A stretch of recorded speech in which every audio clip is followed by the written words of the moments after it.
We were 2 for 2 last week on the upset specials. Oh, the boys are back in town for some more. It's week 9 in the NFL, and it's time to pick some games. And the pre-snap starts right now. Set, 5, 85, ready.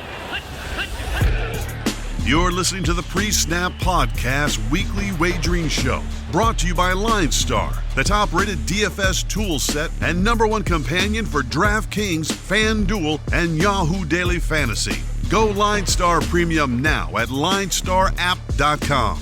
Now here are your hosts, Joe Pisapia and Mike Randle. Hey, yo, what's up, everybody? It's me, Joey P, Joe Pisapia, and welcome to the pre-snap right here on the LineStar app. It's me, and it's Mike Randle, and we are here picking games for you, doing the spreads, doing it all, and we're a full-service podcast here on the LineStar app, and I want to remind everybody, there is no better set of tools than the LineStar app, so go out there right now, go get the app and download it, and make sure you're upgrading to that premium product. I'm telling you, boys and girls, it's part of the reason we're so good at our jobs is because they give us the tools to be so good at our jobs. But Mike Randle, 2 for 2. I got the Dolphins to cover, not by much, but still a win is a win is a win. And I know at halftime they were winning and you texted me and you're like, oh boy. And I said, let's just wait. It's early. Sure enough, the Steelers won that game, but you were right with Philadelphia as well. So we are back on top 2 for 2 this week.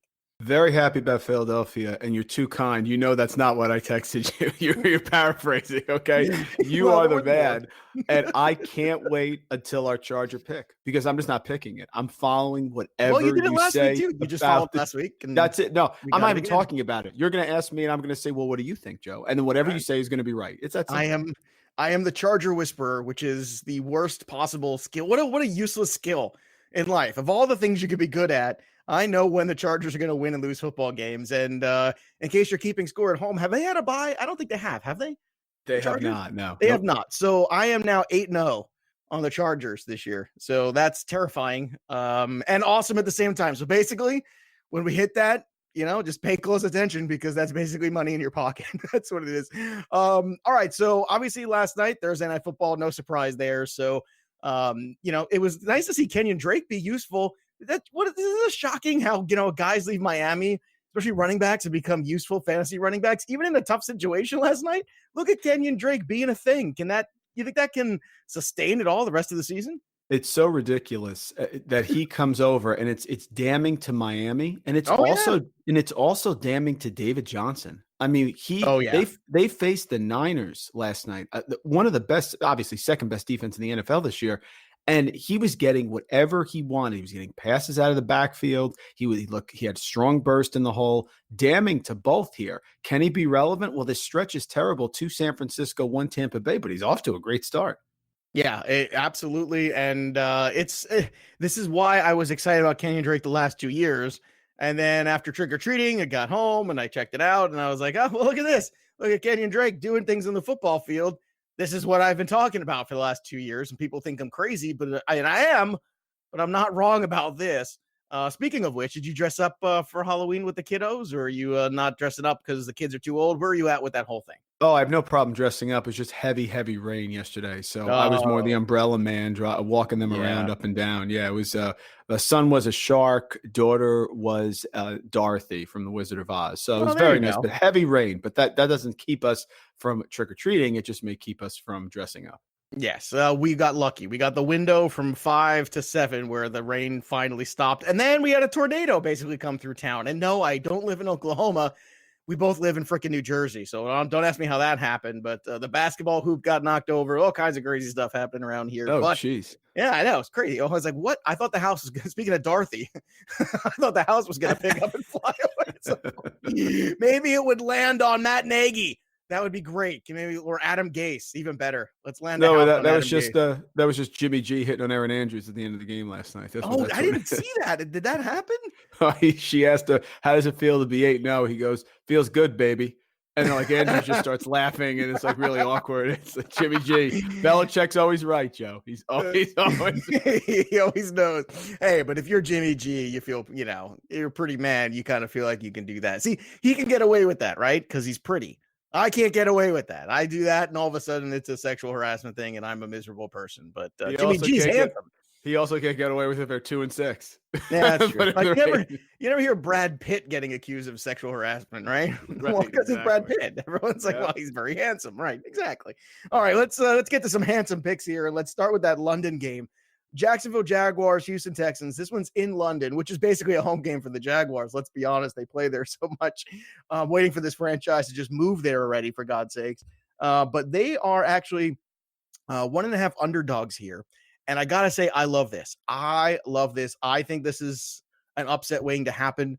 No J.J. Watt, some issues on the secondary. I'm telling you, I feel good about this. And especially after last week, I think there's a lot of money going to the Texans side because of the win last week. But I think Minshew can go out there. And I got to watch a good chunk of Minshew against the Jets last week. And I was very impressed with him, very impressed with DJ Shark. Those guys are for real. This is not a fluke, ladies and gentlemen, what's going on down there. So give me the Jaguars with the 1.5. I'm all in here. So I guess you're with me by your thunderous applause. Oh, this is Vegas making a mistake. It rarely happens, but they've made it here. Houston has never played in London. Jacksonville now has played 6 games. The last few games, they played very, very well. 2-1 with a tough loss to the Eagles. Deshaun Watson usually struggles against the Jaguars. In his career, on only 158 passing yards, half a touchdown per game. He really has struggled. Remember the game earlier this year, 13-12. They stuffed Fournette down in Houston. They are going for the 2-point conversion. No J.J. Watt. Texans secondary's banged up. Wrong team is favored here. Love the Jags. Absolutely love them. All right. The number's 46.5. This one I don't care for. I'm not going to mess around with this one because I don't know how it's all going to work out. Plus, you always got to, I would figure over if you had to ask me, just because Watson is Watson and he's going to find a way to score some points. But at the end of the day, I don't feel great about it either way because you just never know what happens to a team on that travel. So I'm fading this one personally. Do you have more of a feel for this? Because I don't. I would probably lean under, but I'm running away only because of Watson's struggles normally against Jacksonville. And now he's going over to the pond and weird stuff happens. Can the weird stuff mean he throws 3 touchdowns against them? I guess, but there is no Will Fuller. Kenny Stills is dropping balls left and right. I think it's a runaway. All right. Next one is Bears going to Philadelphia. The Eagles favored by 4.5. They're going to get Deshaun Jackson back for this game, correct? Like I'm not living in an alternate universe, right? Yeah. Like it actually is going to happen. Okay. And I think that really helps, especially Zach Ertz, because you need somebody who stretches the field. And I think that's where the Eagles deficit is right now. It'll help the running game too. Just the presence of a guy like that on the field is helpful. And, you hit him for one big pass and next thing you know, everybody's got to make adjustments on defense.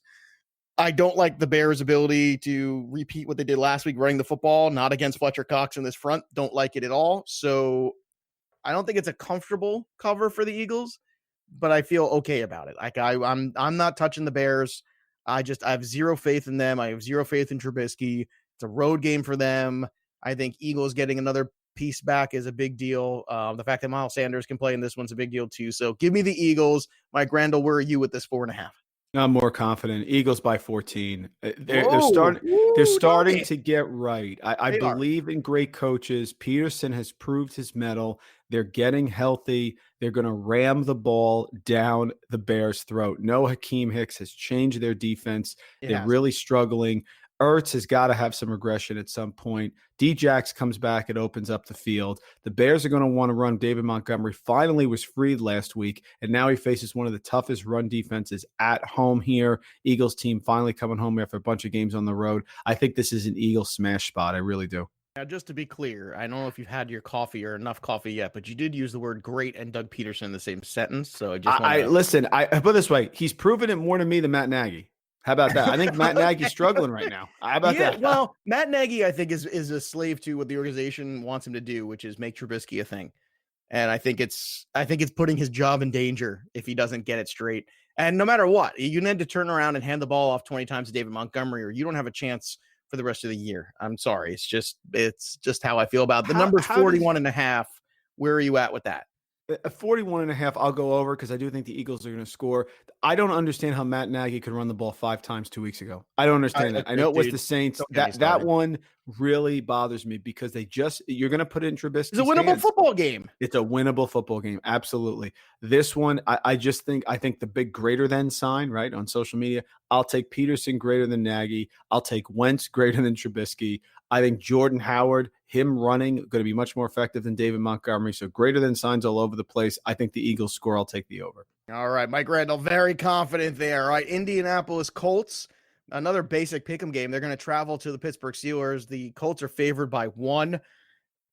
See, the Colts are always tricky because they kind of drag you down to their level and they slow the pace, which is what we talked about last week. And everything we talked about last week happened last week. It was like unbelievable. If you watch that Colts game, it was exactly what we said was going to be. It came to fruition. And the Steelers kind of struggled in that first half. Now they're getting Jalen Samuels back, which is a good thing. I think the Colts can eke out a victory here. I really do. I understand the danger here. If it's on the road, it is Pittsburgh. The crowd will be hyped up, coming off a W. But I just don't think they have the personnel to match up with the Colts on the fronts. And I'm talking about the offensive line and the defensive side of the football too. I just feel like the Colts are better both spots. So give me the Colts in this basic pick'em. How about you? If it wasn't Frank Reich, I'd feel even more confident. Mike Tomlin historically with Vegas has done very well when he's the underdog. He's a big let's go guy, gets him fired up. Where he struggles is in those spots where he's the big favorite, particularly at home. I know it's Mason Rudolph. I just think I'll take the home team. I think the Steelers have a good defense there up front. Jacoby Brissett's been okay. Is he really ready to come into Pittsburgh in this spot and continue things going? They've struggled the last couple of weeks. That's an odd 15-13 game against Denver at home. Very, very odd. I think they're still living off of week 5. I agree it's close. I will take the Steelers and the point at home because of Tomlin's history here when he's the underdog. All right. And the number here is 42. I'll go over here on this one. Not by a lot, but I do think this one can get to the over a little bit. How about you? I'm going to go under. I think Mason Rudolph's limited. Okay. He's got to find a way to get Juju Smith-Schuster more involved. But Deontay Johnson was impressive. I will say that last week. I was very impressed with him. He's a good buy low, and I'm going to keep saying it. Keeper leagues, dynasty leagues, season long, buy low on Deontay Johnson right now. And next year, I think he's that number 2 in that Ben Roethlisberger passing game. Enough said there. Don't be surprised if they pull a wildcat out with Jalen Samuels too. Again, he's going to touch the ball a whole lot. And that's why I think this one can go over, because I think they can do a little bit more when they have Samuels, because he brings some different elements there to the football game. Next one is Minnesota Vikings going up against the Chiefs without Mahomes. The Vikings are road favorites by 1.5. So I want to hear your thoughts on this one first. So obviously Cousins played very well. Offensive player of the month. Can you believe that? My God, what a difference between September and October. Holy crap. And now you're bringing Dalvin Cook. You're bringing all these pieces here. You got Thielen back. Everybody's healthy. And they're going to roll into Kansas City with Matt Moore. So do you think the Vikings go in there and win this one easily? Or is this maybe a trap game potentially? The Chiefs' pass defense is better than you think. That where they struggle is against the run, and they should be getting a couple pieces back here. I think Matt Moore is serviceable with Andy Reid. It's almost like a Sean McVay, Jared Goff, Geppetto situation. I'll take the Chiefs getting points at home any day of the week. Matt Moore still has a lot of weapons there, and he can use them with Travis Kelce, Tyreek Hill. I think this is a Sammy Watkins sleeper day, Joe. I think he could have a nice game here. I like the Chiefs at home. I'm not, but Cousins, I know he's played very well. I get it. But when they're healthy, that Chiefs defense, they can press you. They did it in Denver. They can certainly do it at home against the Vikings offensive line. That's sketchy. You're going to see a lot of Dalvin Cook. I understand that. But I don't like giving points if the Chiefs are at home getting points. I'm gonna grab the Chiefs even with Matt Moore at home. Yeah, I can understand that. I think there's definite trap potential here in this one. So everything you're saying is right. There's no number for this one, or am I crazy right now? I'm looking here on FanDuel Sportsbook, and I don't see a number for this game. Let me see what I got. Might have pulled that one down or something. I got nothing. Maybe they're still waiting to hear about injuries. All right, well, I'll Thielen. It's because of Thielen, right? That's probably probably. All right, I'll set one anyway. Let's say. Here we go. Joey Vegas. I'm gonna set some numbers. How you doing? Let's set this one at 48. That seems reasonable. See, you just said, "Ooh, that's why I'm a Joey good Vegas. one." I'll take the under 48. On 48. 24-21. I win. I'll take the under there. All right, there you go. I'm gonna I'll go with you on that one too. All right, so Jets and Dolphins. Now, all right, here we go. Sam Darnold has looked as bad as you could possibly look. And I'm laughing, and everyone knows I'm a Patriots fan, so I enjoy when the Jets, when they jet real hard. And they've jetted real hard the last 2 weeks. And then at the trade deadline, we're able to alienate not one, but 2 of their best players on either side of the football. all in one afternoon and then not trade them. So good job, Adam Gase and company. Well done, boys. Now they are 3.5-point favorites over there against the Dolphins. And I can tell you this, the Dolphins keep coming out in the first half of football games with a good game plan. Then Mike Tomlin, other coaches, McDermott, make adjustments and they can't adjust back because they don't have the personnel. I know Howard's out for this game. I get it. But if you're looking for where the Dolphins might pick up a win this year, I think this could be the game. And at the very least, I feel pretty good about this Dolphin side of the 3.5. I'll take the Dolphins with the points here in this one. I know it sounds crazy. I just feel like the Jets are starting to implode, and this could be just the end of the Adam Gase era before it even began here, potentially. Now, maybe I'm overrating what I've seen the last 2 weeks. I understand the Dolphins aren't the Jaguars. They're not the Patriots, but the Jets are sputtering a little bit right now, and they're going on the road, and Miami, I think, is starting to play better football. And if you don't think that, then you're not watching. So Mike Randle, am I crazy here taking the Dolphin side of this game? Jets will probably still win, but I think this is a very close game here towards the end. There's only one thing that is giving me pause on taking the Dolphins. I really wonder if they are openly tanking. I really wonder when they're up 14-0 against Pittsburgh late in the first half, and they have a 3rd and 20, and they blitz the house and leave guys in man coverage so that they can get one-on-one and give up a long Steelers touchdown. That stuff is odd. It's not fundamentally sound. I just wonder if they really want to finish with the number 1 pick that badly. I'm going to take the Jets. I've seen too many weird things. I agree with you. The Jets are suffering. They do have a good run defense, have a bad pass defense. Ryan Fitzpatrick could do some things here. Le'Veon Bell was complaining earlier this week. Maybe it's a squeaky wheel. Gase can be real petty. He can be vindictive. He can want to get people back here because he got dismissed. So I think he will really get after it. I don't like it. I don't feel great about this pick, but I just have seen enough with the Dolphins. Like, are they really trying to get the number 1 seed that badly? I mean, this could potentially, Joe, throw it away if they beat the Jets. And I wonder, because you're 3rd and 20, you're up 14-0 on the road, and you end up leaving players one-on-one wide open. Why are you playing that sort of defense? It really raises suspicions for me. I'll take the Jets. I get it, and it's weird stuff, but I don't know. I don't feel good about it. All right, you make some good points there. The number's 42.5. I'm running away. I have no idea. I think both teams are going to score. I think they'll both score. I'll take the over. Yeah, I'm gonna take. If you have to, I'm gonna take the under. I'm gonna go on the other side of this one because this game could very well go absolutely bananas in points, or it could absolutely become like one of these like 13-10, just grueling slobber knocker kind of a games, which you just hate. Just because, but neither team, can go up there and just show you that sometimes execution is not within their realm of possibility. This next one here is fascinating. The Titans going on the road to the Panthers. Panthers are favored by 3.5 here. Kyle Allen has not played well. I understand it's McCaffrey, so I understand why the Panthers are favored. But I can make a strong case for the Titans right now. Since Tannehill's taken over, they played very well. Johnny Smith has been a nice little addition there over in the tight end spot. I feel like the Titans are kind of shedding it's like like an animal that kind of sheds its old skin and then it feels all renewed. I feel like, you got rid of Mariota, you get rid of Delaney Walker, you're kind of moving on from all these things here. And this is a different team with a different outlook. And I think this one's going to be close. I will take the Titans with the points, but I think Carolina still wins this football game. How about you, Mike? Yeah, we're in lockstep on that one. I agree on both sides. Since Jeffrey Simmons has come back, he's changed that defense. They can get pressure up front there. The Panthers certainly struggle against the run. I think we saw that. So here comes Derrick Henry. I do like the Panthers to bounce back. I like their defense to bounce back here. But Tannehill will take a couple shots downfield and will have some opportunities.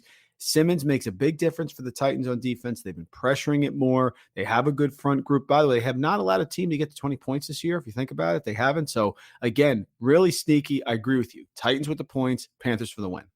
All right. And the number here is 41.5, Mike. Where are you going there? Oh, gosh. It's kind of a runaway for me. Again, it's right at that spot. I think both defenses will play well. Do I think Allen and Tannehill will light up the skies? No, it could be a heavy running game. So it's right at the number for me. I'm gonna pass. All right. Let's move on. Washington Redskins, Buffalo Bills. Now, the Bills are at home. They're favored by 9.5. Look, I get this. I understand why, but this one scares the hell out of me. I think this is a big number here because, again, now you got to think that the Buffalo Bills are really going to put somebody away. And they've struggled since the bye. They came out of the bye. They kind of struggled a little bit with the Dolphins in the first half of that game. They struggled, obviously, last week against the Eagles. Yeah, should be a get-right game. I don't know if it's a get-right by 9.5 game.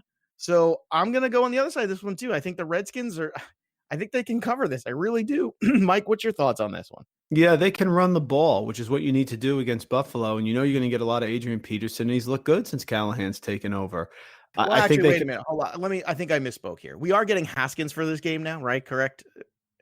Has he been it's still up in the air. I think it's let me put the caveat in there. If Haskins starts this game, give me the Bills and whatever the over is. I don't care what I don't care what it is because he's going to make so many mistakes. I think that the 9.5 will go out the window. Don't worry about it. It's fine.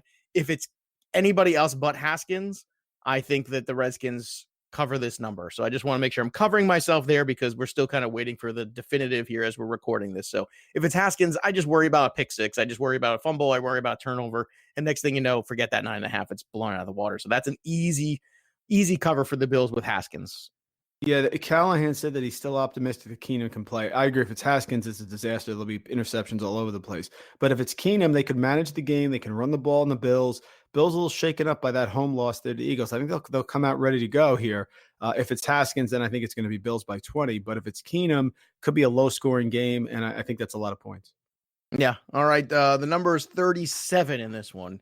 Again, this has a lot to do with who's playing quarterback. If Keenum's playing quarterback, I think you can go with the over here. I do. I think actually you can get there. If Haskins, this becomes difficult because Buffalo could score a lot and then not, the Redskins not do anything, in which case that becomes got 27-7 kind of a game. Maybe you can get that out of it. I don't know if it's even that much. So what's your feelings on this number? I don't have a good feel for this one. I'm going to back away from this. I know it's kind of tempting because it's so low, but where do you feel this one is? I'll take the over either way. I think Keenum can put some points up there if he plays. I like the over with Keenum. Yeah, I agree. And if it's Haskins, I think the Bills defense is going to get defensive touchdowns. I know you can't predict them. I get it. It's random, but I think they cause enough chaos here and they get short fields and they can produce. So I do think this is a big Devin Singletary game, by the way. So I'll take the over either way. That'd be great. Can we get that? Can we get a big Devin Singletary game? Can that happen finally?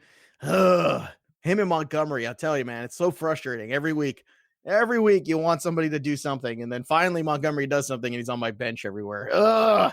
Detroit Lions are underdogs in Oakland. This is kind of curious because I know Oakland's played pretty well. I think Oakland's one of the better, if not the best, under 500 team in the NFL right now. But I think the Lions are just a better football team, and I think the Lions right now with Stafford playing so well, I don't think they have any possible matchup for Kenny Golladay. Chris and I talked about it on yesterday's DFS show about Danny Amendola basically becoming Julian Edelman the last 2 weeks in this offense, especially since there's no running game to speak of. And that's how they are now running the football, is short passes to Danny Amendola. And I think that's going to create a lot of problems for the Raiders. I like the Raiders. Raiders have played well. The number is huge. It's 50.5. I actually think this can go over. But at the same time, for me, Mike, I actually think that the Lions here win this game outright. So I think the wrong team's favored. I can't go against the Raiders after seeing them compete in 5 consecutive road games. I can't. They should have beat Houston last week, which, by the way, which is another support in my mind for Jacksonville. So they're playing well. Offensive line a little banged up. Center's going to be out, but Incognito sliding over to center.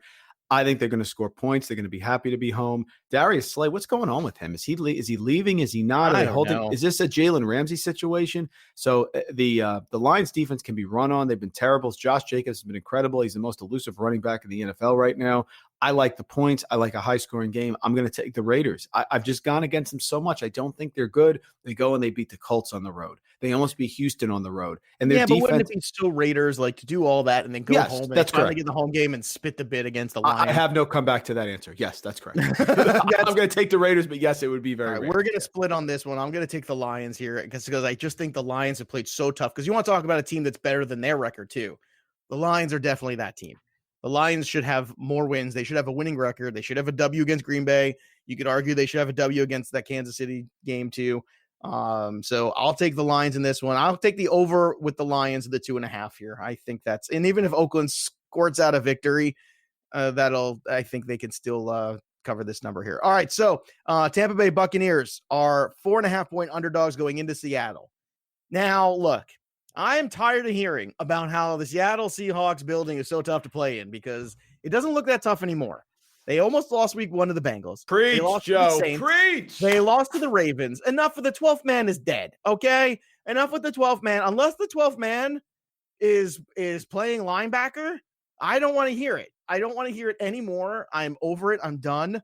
Now, that being said, I'm sure Winston's going to hand them this game. So here's where I'm at. I think 4.5 is a lot because I worry about garbage time with Winston. Those receivers, anytime Mike Evans or Godwin touches the ball, something good can happen. So that concerns me a bit. Seattle will win this football game, but I think I'm going to take the Bucs with the points here in the 4.5. I think that's a lot. If this was 3.5, 3, I wouldn't do it. 4.5, I think that's a little bit of a cushion there. I'm going to go that way because Seattle just has not impressed me. And the one thing that Seattle wants to do is run the football. And that's the one thing Tampa's really, really good at is stopping the run. They're number 1 overall against the run. So, Mike, am I crazy or what? No, totally agree. Lockstep here. Seattle's defense, we don't know what it is. Look at who they've played so far. Almost lost to Andy Dalton. They go on the road against Kyler Murray. Jared Goff lights him up for 29 points. They should have won that game. And that's a Jared Goff with a weak offensive line. Lamar Jackson shreds them. They go to Atlanta. I know Schaub came from behind there, got a backdoor cover, but I don't know if we're ready to say the Seahawks defense is at that level. You know that Tampa's run defense will show up. They have a very, very strong run defense, number 1 in the NFL. That doesn't mean Russell Wilson can't go bananas. It means he can. But I think it's a close game. I think the points are too much. Do I think Seattle will win? Yes, probably. But I agree. It's too many points here. I think Jameis Winston's going to show up. He's usually up and down, up and down. This could be a good game for him. And Chris Godwin's due to have a big bounce back here. Too many weapons for Tampa. Agreed. Numbers 52.5. So you like the over here? Over. Big over here. A lot of points going to be scored in this game. Yeah, between this game and the last one with the Lions and the Raiders, you're going to have a lot of points scored. Yeah, agreed. And look, I'm just tired of it. Everyone's just so, oh, it's Seattle. Well, no. It's like talking about the Ravens defense the way they used to be. Like, this is not the world we're living in. It's 2019. Things are different, okay? Cleveland Browns versus Denver Broncos. Denver Broncos 3.5-point home dogs here with Brandon Allen playing quarterback. I think this is the beginning of the Cleveland Browns starting to have a better second half of the season. I think this is the beginning of it. I think it starts here against the Broncos. I worry about their ability to move the chains with Brandon Allen. Yeah, Brandon Allen could have one of these, oh my God, look at this debut. Nobody saw this coming. Sure, anything could happen. I just don't think it's a smart investment. Give me the Cleveland Browns, 3.5. I think they win this game by a touchdown. I really do. And I think this is kind of the end of the Broncos season. They fold up the tents. It's over. It's done. Give me the Browns. Mike, are you coming with me on the Browns bandwagon here? Jumping on. I can't. First of all, you always fade the public. So Baker Mayfield, not as bad as everyone thinks he is. I just want to hate on him because he's arrogant. Fine. He also played the 49ers and the Patriots back-to-back weeks, okay? Right. I'm banking on him coming back. I just can't bet on Brandon Allen, Joe. I can't. I mean, Brandon Allen, his preseason stats aren't even good. He's not good. I can't do it. I think the thing I love here is the under because, Denver's defense is going to be solid. They're going to hold the quarterback to an under, not a QB1 performance. And Brandon Allen's going to be tough. So I like the under. I'm with you. I'll take the Browns here. I can't go. They're going to have to run the ball down the throat. No Emmanuel Sanders anymore. Deshaun Hamilton's on the side of a milk carton. Just a low-scoring, boring game. I'll take the Browns. Oh, that's a good line. All right, the number's 39. So, tricky, that's for sure. I think the Broncos could probably muster 10, 13 at the most. So, can the Browns do enough to go get this to the over? How low can you go? I'll take the under. Under. All right, very good. Next one, last game of the 4 o'clock slate. It's the Green Bay Packers at the Chargers. Should I just take it from here? I have nothing to say in this game. Whatever you say, I agree with. All right, so here you go. So here we go, boys and girls. The Chargers at home. There's no such thing as a home field advantage for the Chargers anymore. It's gone. It's dead. There will be a ton of Green Bay Packer fans there because the Packers have a national following just the way the Steelers did. And that's what's going to happen in this game. Just like I told you a couple weeks ago when the Steelers were in there. You're going to see a bunch of cheeseheads. It's going to be a Green Bay home/road game for them. The Packers are favored by 3.5. They just fired their offensive coordinator. Nobody knows who's calling the plays. I don't know. Could be Phillip Rivers. I don't know. Maybe Don Coryell can come back and call some plays. I have no idea. Forget about it. Green Bay Packers win this one easy. It's 3.5. They're going to double this at least. It's going to be more than a touchdown, I think, for them. So Green Bay, easy victory, easy cover for them. And the number is 47. I'm going to go over for this one as well. So I think the 47 is easy because the Chargers will score a couple. The Chargers are the Chargers. They'll get their 21 or whatever it is.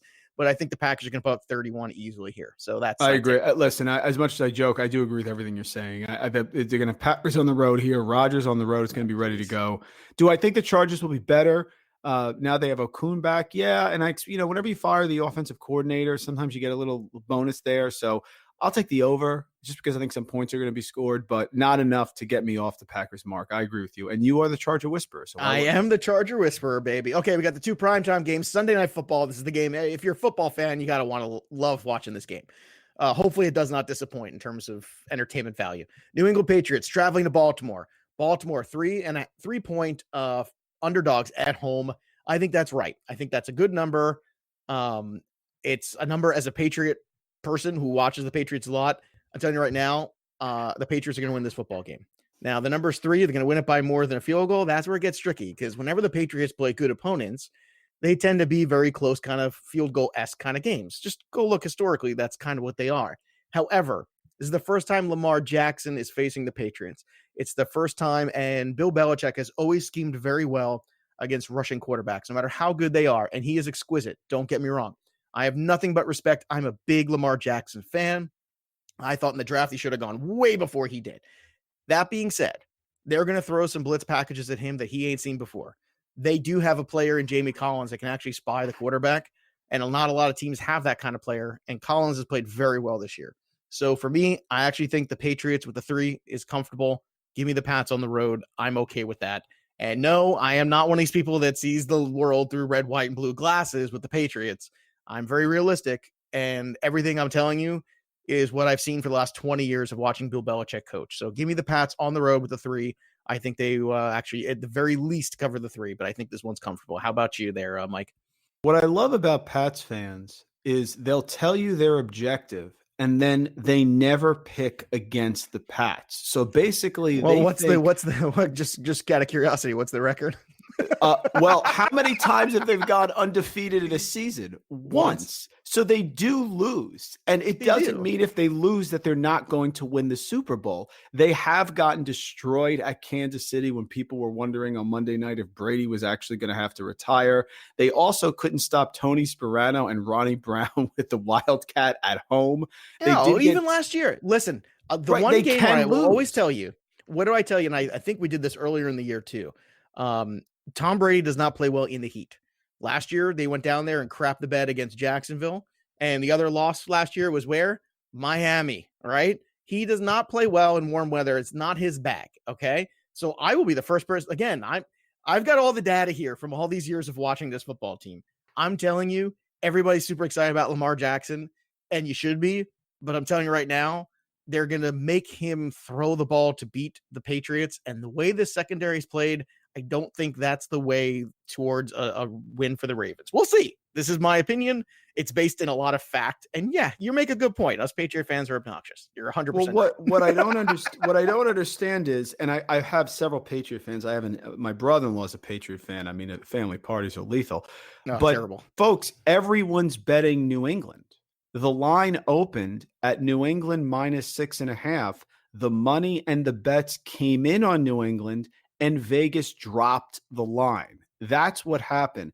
I think the Ravens give them their first loss. It doesn't mean they're not going to win another Super Bowl. I just think at some point they're going to lose. I don't think it's going to be at home to Dallas. So this is John Harbaugh, who obviously is not Bill Belichick, but by the way, he has an excellent record coming off of buys and long rests. Him, Andy Reid, and Bill Belichick. Reid is the best. Belichick and Harbaugh are tied. I don't think you can blitz Lamar Jackson because if you do that and it gets by you, he's gone. They're going to play man on the outside. Marlon Humphrey has been fantastic this year. I expect him to go on Edelman. They should get Jimmy Smith back. They also have Marcus Peters, who's played well. I think it's a bad matchup. I think Brandon Williams is going to get pressure there and prevent that run. I think they will blitz Brady, which is you have to get pressure on him. I love the Ravens in this game. I love the Ravens to win. It doesn't mean that the Patriots won't go 15-1. It's just they're going to lose at some point. And really, they haven't played a lot of great quarterbacks. They haven't. Their defense is still the best. I'm going to take the Ravens. I will certainly take the points. And Vegas is with me because people are pounding no one's pounding Lamar Jackson. I get it that people like Lamar Jackson, but they're still betting on the undefeated Patriots with a legendary defense. So I'll go the other way. I can't wait for this game. You make sense in terms of where things are at with Vegas. You're absolutely 100% right. The way you make money with this game is that way. You're right. You're absolutely right. 27-17. That's the score in this game. Lock it up. Got it. Okay. Lock it up. Fair. So give me the over based on that. The over under I don't want to touch, but I don't know. I agree. They make Lamar Jackson throw. This could be a disaster, but I also think that the Patriots got to stop the Ravens run game. That's the one too that I have to see here. So it's going to be very close. Their secondary is fantastic, but I do think that Lamar Jackson and the Ravens get it done here and give the Patriots their first. Actually, if it's 27-17, they fall 1 point short. So I guess I'm in the under category there. So I apologize there. Math is not my strong suit, I guess. All right, last one here. Another big game here. Dallas Cowboys traveling to New York again, where last time they were in that building, things did not work out well against the stupid Jets. And here we go. Now they get the stupid Giants next. So the Giants here are 7-point underdogs at home. You know, this was tricky. This is a tricky game because I feel like the Giants are going to get up for this game. Daniel Jones played pretty well last week, but I don't know what Daniel Jones is going to show up. I feel like, on the road, he seems to show up. At home so far, he's not been thrilling. So Cowboys, last time they traveled this building, things did not work out well. Do you think this is an easy cover for the Cowboys, or do you think this is another upset special waiting to happen? If the Cowboys didn't lose to the Jets already at the Meadowlands, I think they could get caught napping here. I don't think it's going to happen this time. Their defense is playing very well. They added Michael Bennett, right? I mean, and listen, the Patriots get rid of him. It's frustrating, but we have seen Chandler Jones do all right. So I don't think that the Cowboys are losing twice in the Meadowlands. I don't. And I think they're going to be focused and ready to go. I agree. I just think that the Giants maybe play a good first half and the Cowboys open up in the second half. So how do you feel about the 7? Do you think that the Giants can cover this? I'm going to give it. I think the Cowboys win by 10 points here. I think they get the offense right. They're coming off a bye, should be healthy. Cooper, Gallup, a lot of weapons. Jason Witten, by the way, always scores against the Giants for some odd reason. So, yeah, I'll give the points. All right. And the number's 48. Where are you at with that, Mike? Yeah, it's a high number. So, I mean, to lose, let's see, 24, 21, 27, 24, somewhere around there. I'd lean the over if I had to, but I don't think it's going to go over by a lot. So it's probably stay away. All right. That brings us to that time again. It's time for upset specials. And Mike Randle and I were 2 for 2 last week. So we are back on the horse. Oh my goodness. We've been good. We have given you an upset special every single week, but one week we got shut out. Other than that, we've had as many almost 2 for weeks as we've had 50%. So we're pretty rocking this upset special. So this week, Mike Randle, I am going to go somewhere very familiar here. So something we've already talked about on this program already on the podcast today. And I'm going to go with those Detroit Lions, the plus 2.5 against the Oakland Raiders. I know Raiders should finally get back home. Everything should be great. And that's exactly when I think things go away for you. And you're using logic in the NFL. You throw it out the window. Stafford's played very well. They do not have an answer in that secondary for Kenny Golladay. Danny Amendola's played very well. He's healthy today. And that's long enough to hopefully go out there and beat the Oakland Raiders. And I just don't think at the end of the day, a shootout with Matt Stafford is going to lead to a Raiders victory. So give me the Detroit Lions and the 2.5. Mike Randle, where are you going for your upset special this week? You're really good with the Lions, too. So that's a pretty good one. Everybody should pay attention. 8-0 with the Chargers, too, by the way. 8-0. Chargers and Lions. That's just a crazy pairing. I know. It's so profitable. And when they played, I got that one right. That's exactly. I know. I never read it. Was that week 1? Was that the week 1 game? I think it was week 2. It was week 2. Yeah, it was early on. It was definitely early for sure. There's 2 places I can go here. I could have went to Jacksonville. I really that's where I thought you were going. I am gonna stay true to form. I'm shoving my chips in the middle. I don't hedge. I really think this is a bad matchup for the Patriots. I do. I expect Ingram, Lamar Jackson, Marquise Brown. They'll take away Andrews. I think it's a low-scoring game. I think the defenses show up, and I like that it's at Baltimore. I'm going to go with the Ravens as the upset special. I like the points, especially here. I will take the Ravens and the points to keep it close. And that's where I'm going to go. The other one was Jacksonville, but I'm staying with Baltimore here. At the cornerbacks, the secondary, all the moves the Ravens made is because they want to be the Patriots. And John Harbaugh's coming off of extra rest. I think it lines up here. I'll take the Ravens as my upset special. All right, there you have it. So you can follow us on the Twitter machine at Joe Pisapia 17, at Randle Rant, at LineStar App, and of course at LineStar NFL. Just want to remind everybody, if you love the show, because I know you do, because we're fun and we're winning you money every week. Again, what's better than that? I don't know. What more do you need out of life? Fun. We're free. We win you money. I don't know. All those things add up to you subscribing to this show and giving us a 5-star review. I mean, if we're putting money in your pocket, a little click, bada bing, there you go. Boom. 5 stars. Everybody wins. Everybody's happy. And, we got a great weekend of football, some great primetime games too. Very excited. Cowboys, Giants, and of course the Pats, Ravens. There are some really fun games there. You got a London game. If you live on the East Coast, you got football wall to wall from 9:30 in the morning all the way till 11:30 at night. So that's a pretty good day. If you're on the West Coast, you got to set your alarm a little earlier. But, I like the morning football personally. As an East Coast person, I like the London game. I love it. Coffee, breakfast, and a little bit of the football. How about you? Absolutely. Totally agree. Coffee, nothing's better. Nothing better. A little coffee there. Everybody's happy. Little crumb cake. Oh, there you go. Yeah, crumb cake's important because you got to have the right ratio. You got to have the you got to have the ratio. Heavy of the crumb. The heavy crumb. See, there you go. It's like a 2-to-1 ratio of the crumb to the cake. You get 2-to-1. Right, somewhere in there, maybe 3/5. I don't know. Hey, to quote Jimmy Garoppolo, you got it, baby. Yeah, absolutely. On that note, we're gonna head out. It's time to break the huddle. The pre-snap is over. There's nothing left for us to do now except sit down, win. You've been listening to the PreSnap Podcast Weekly Wagering Show, brought to you by LineStar. Hit subscribe, drop a rating, tell a friend, and stay tuned for the next episode from wagering experts Joe Pisapia and Mike Randle.